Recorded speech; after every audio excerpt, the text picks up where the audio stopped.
Welcome once again to Lehto's Law. Here's Steve Lehto. Got a note yesterday from John Sweeney, the media manager for the Pacific Legal Foundation. This is a press release, and it is good news. And he says, "Hi, Steve. Today, Governor Brad Little signed into law House Bill 444, which ends home equity theft in Idaho." I got to tell you that when I started talking about different things in this channel, one of the things that many people didn't believe me on, I literally got emails and messages from people saying, "Steve, what you're describing cannot exist. It could not possibly be legal in any state in America." And, it was legal. It was legal up until recently. But here's the thing.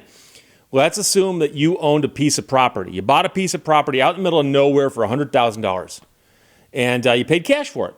And you're paying taxes on it. And then for whatever reason, let's say that for whatever reason you didn't pay your taxes for a couple of years on that property.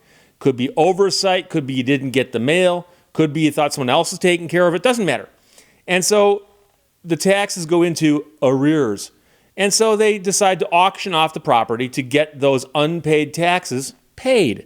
So let's suppose that you owed, $5,000 in back taxes.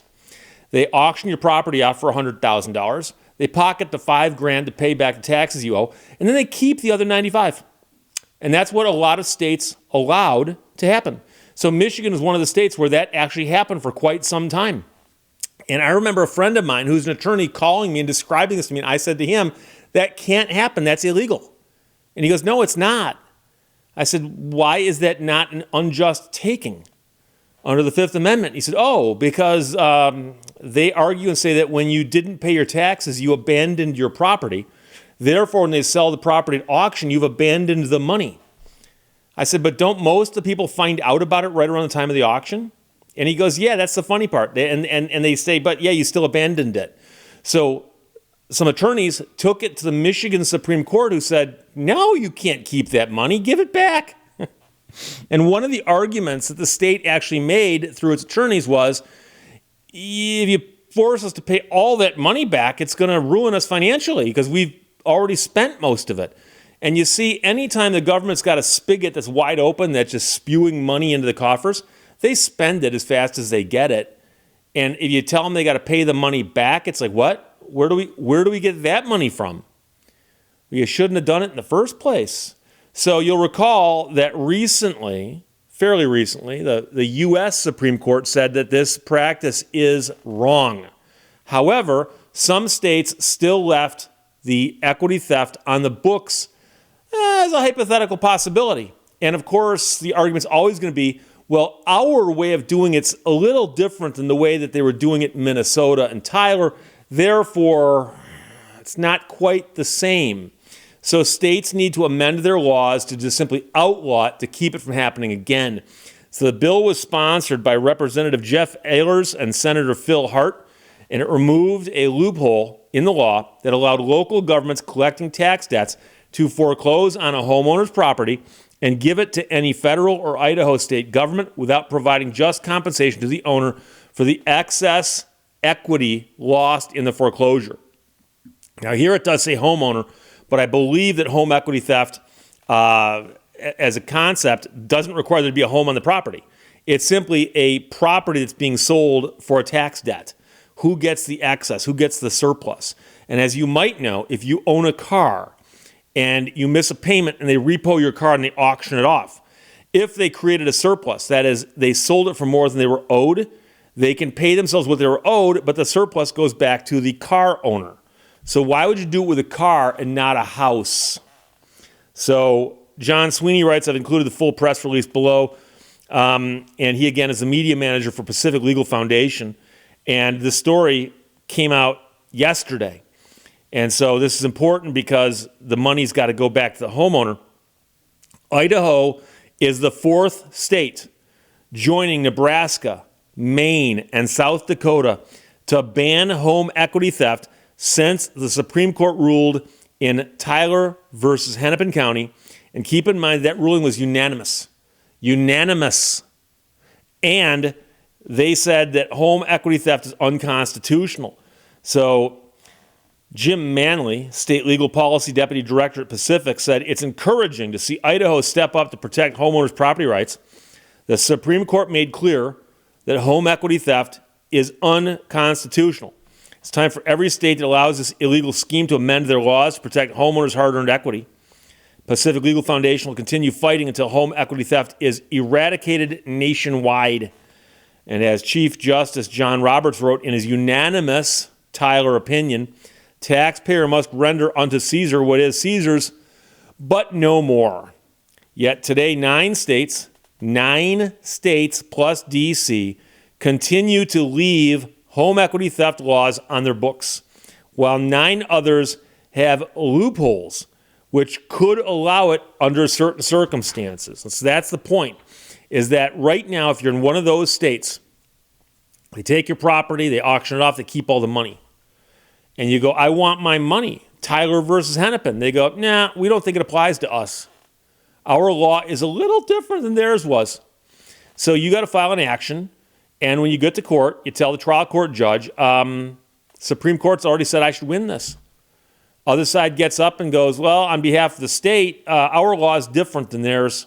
And so we really think this is a distinction that matters. And a judge could say, well, I got to rule in favor of the state because they're telling me that the law is correct, and take it up on appeal. And you got to climb the old ladder and get up to a level where somebody's going to look at it and go, what? Supreme Court said it's wrong. It's wrong. And so there's always these weird little aftershocks after a case comes down like that, where people who don't want it to go away will twist and squirm trying to figure out a way to shoehorn their law in just such a way that it won't appear to be illegal.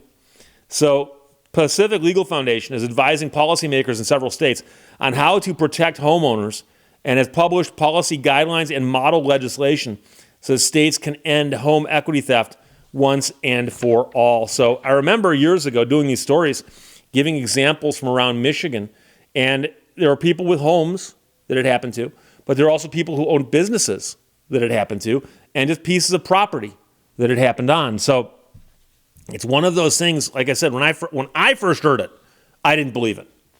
And my friend said, no, look it up. Here's a case. And he gave me a case to look up.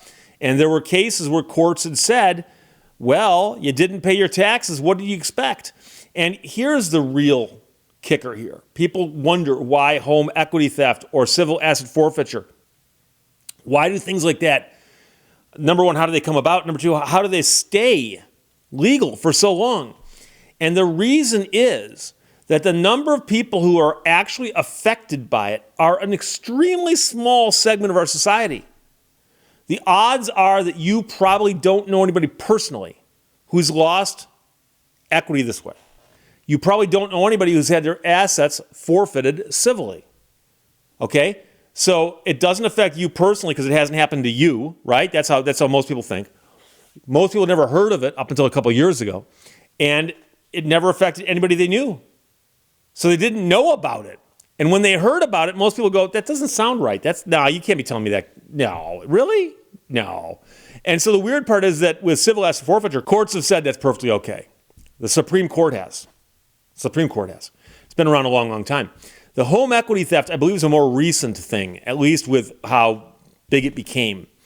And so once people hear it, they're shocked by it.